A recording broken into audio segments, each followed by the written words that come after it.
amma yanzu Allah ya yi zuba abincin nan ba. A ba sweetheart. Cefanen ne fa basu kawo min ba da wuri shi yasa.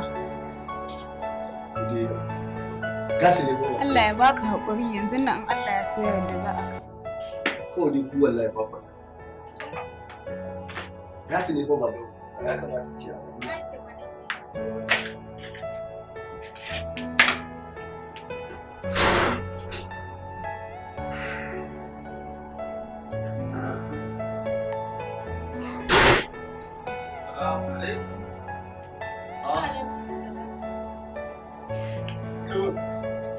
Barka ne. Yawwa. Yau kai ne a gidan nan? Amarya. Ya ake? Ya kuke? Sai ku ya kuma dawo. Yi wa to ya sai yau da kuma sai ku ya kuke? Ya harkoki ya gidan. Wala ya ake? Dan samu masa ba mu wannan da zauna mana. Na ji daɗin zuwa. Allah. Ga da duka bukatar ta. Ya wata har yanzu san wa ka sauka ba. Za su sauka. An buga amarya ya aka yi ya amarci.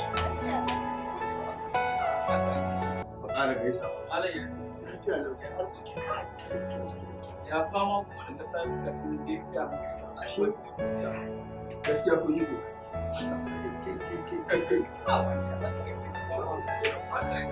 muna ta zama amma ko na ji daɗin zuwa gaskiya saboda kuma ina jiya bayan mun rabu da kai ka san da muka rabu da kai na taho na ɗan tsaya ta gurin mai shayin nan zan ɗan sai kayan wannan ka san abinka da sabon aure sai da ɗan shigowa da leda kawai sai na riski wasu mutum uku suna wata hira to sai dan karkata hankali na zuwa gurin wasu mutum uku suna matasa ne sai suke hira to ɗayan sai na je na cewa ga zaɓe ya taho ina ma kiristocin jihar nan za su ba mu haɗin kai domin a gudu tare a tsira tare shi kuma ɗayan sai ce a'a shi ai ba haka abin yake ba ta iya yiwuwa addininsu ne bai zo da cewa su yi siyasa ko su yi wani abu da ya shafi zaɓe ba.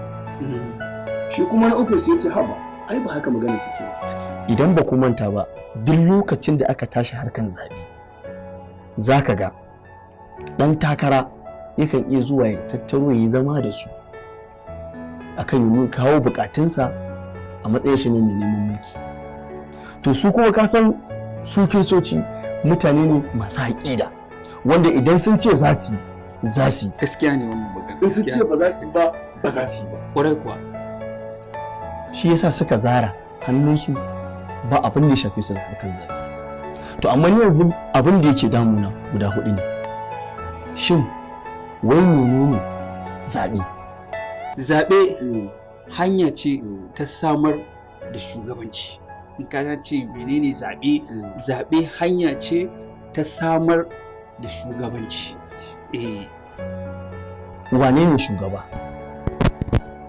to shugaba dai mutum ne adali mai tsoron Allah mai tsayawa akan gaskiya akan kowane hali ya samu kanshi wannan shi ake kira shugaba shi shugaba suwa ya kamata mu zaɓa sannan muna da daman da za mu yi zaɓe mu kiristoci muddin idan kai ɗan ƙasa ne ɗan Najeriya mutum nagari to kana da damar da za ka yi zaɓe ko kai ma a zaɓe ka wannan shine so ba a wani ya cire wai demokradiyya wata yanke wai wannan ne kaza wannan ka a'a muddin kai ɗan ƙasa nagari ne to demokradiyya ya yarda ma da cewa a zaɓe ka ko kai ma kai zaɓe wannan shine magana ba wani zancen na ga ma dan ko karbi ba duk wannan ba dan ce tun wannan magana da ga ba ko amarya da nazo ka gani amar ana cin amarci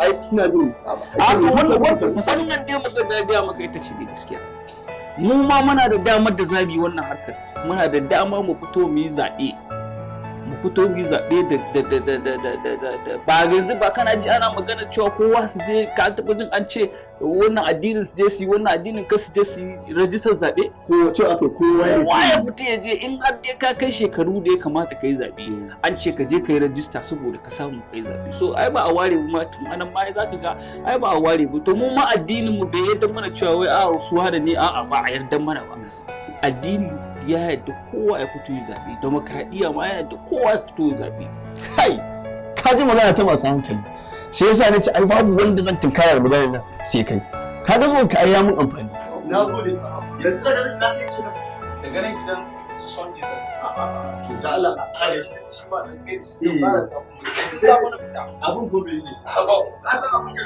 kuma ta yi da wallahi sai an ci aminci sai abin da Allah ya yawo fa yawo shi kai ba ku sai ba mun gode fa shi ke amarya to shi gaskiya to ba ku